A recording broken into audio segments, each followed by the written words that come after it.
Welcome to the Bay. Today we've got a classic David versus Goliath on our hands.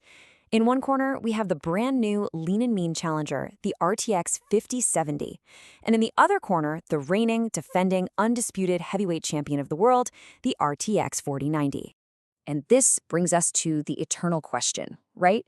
When you're planning a new build, do you go for the latest and greatest mid-range tech, or do you reach for the legendary brute force power of the last generation's absolute king?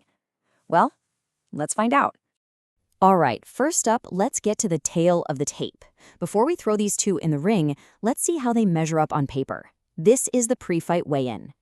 So you've got the RTX 5070, which is all about being the king of efficiency. Think of it as the smart choice, perfect for crushing 1440p gaming, packed with modern features, and it won't force you to sell a kidney. Then there's the RTX 4090. It's the apex predator, the absolute best for 4K, an animal for creative work and AI, and yeah, it's got a price tag to prove it. And wow, this is where you really see the different philosophies. The 4090 has literally double the VRAM. That's a huge deal if you're doing more than just gaming. Then look at that power draw. 450 watts is a space heater, while the 5070 sips power at 250. And that price?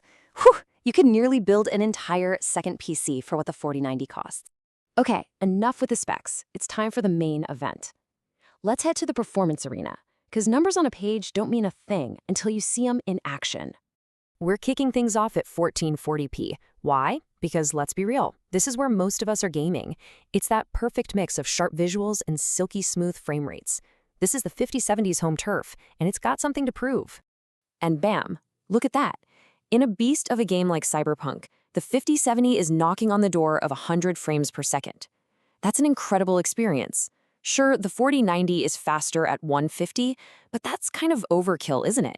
For 1440p, the challenger is putting up a serious fight.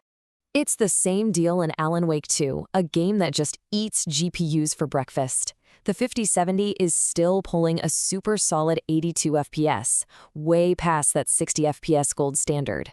The 4090 is still the champ, no doubt, but the 5070 is showing it absolutely belongs in this ring. But what happens when we go to 4K?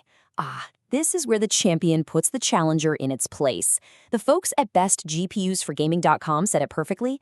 The 4090 doesn't just win here, it pulls away hard. We're talking up to double the performance. This is the 4090's world, and we're just living in it. But you know what? A great build is about more than just raw frames. It's a game of strategy. So let's step into the strategist corner and talk about features, power, and the real-world stuff. Like, will this thing even fit in your case? The 5070's game plan is all about being the modern, efficient choice.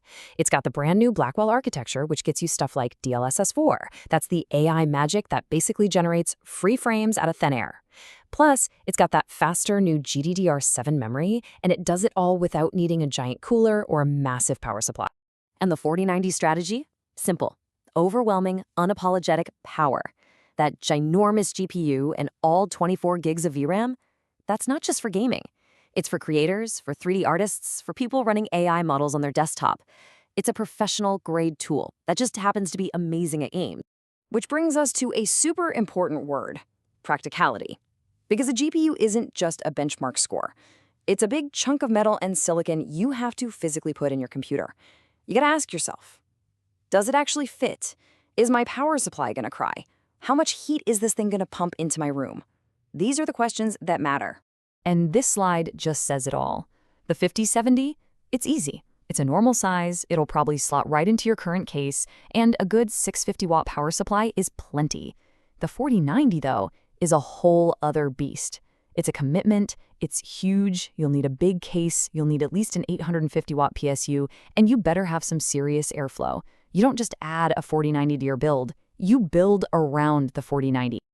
Okay, let's get to the final verdict. We've seen the performance. Now it's time to talk about the all-important factor, value. And this is where the fight can get turned on its head. We're looking at FPS per dollar. It's a simple idea. How much performance are you getting for every single dollar you spend? At 1440p, the RTX 5070 clocks in with a really strong score of 0.24. That's solid bang for your buck. And now for the RTX 4090. Oof! 0.11, that's less than half the value. You're paying a massive, massive premium to be at the top of the performance charts. This is the law of diminishing returns hitting you like a ton of bricks. So there's really no other way to say it. If your main focus is gaming and you care about getting the most out of your money, the RTX 5070 isn't just the winner, it's the undisputed value champion. It's not even close. Okay, so what does all of this mean for you, for your next build? In this final section, we're going to make it really simple and help you find your perfect match. It really just comes down to knowing who you are as a builder. So are you a high-refresh 1440p gamer who wants all the new tech without breaking the bank? Easy, RTX 5070. Are you a 4K enthusiast who refuses to compromise and just wants the absolute best, period? Then you gotta go RTX 4090. Same thing if you're a professional creator or an AI dev who can actually use all that VRAM. For you, it's still the 4090. And by the way, all of the fantastic data we've been looking at comes from the full in-depth analysis over at bestgpusforgaming.com. If you want to see even more benchmarks and really get into the weeds, I highly recommend you go check out their site. So we end up right back where we started, with one big question for you and your next PC build. What's your philosophy? Are you building for smart, next-gen efficiency, or are you building for absolute, no compromises, top-of-the-mountain power? The choice is all yours. Keep it cool and keep building.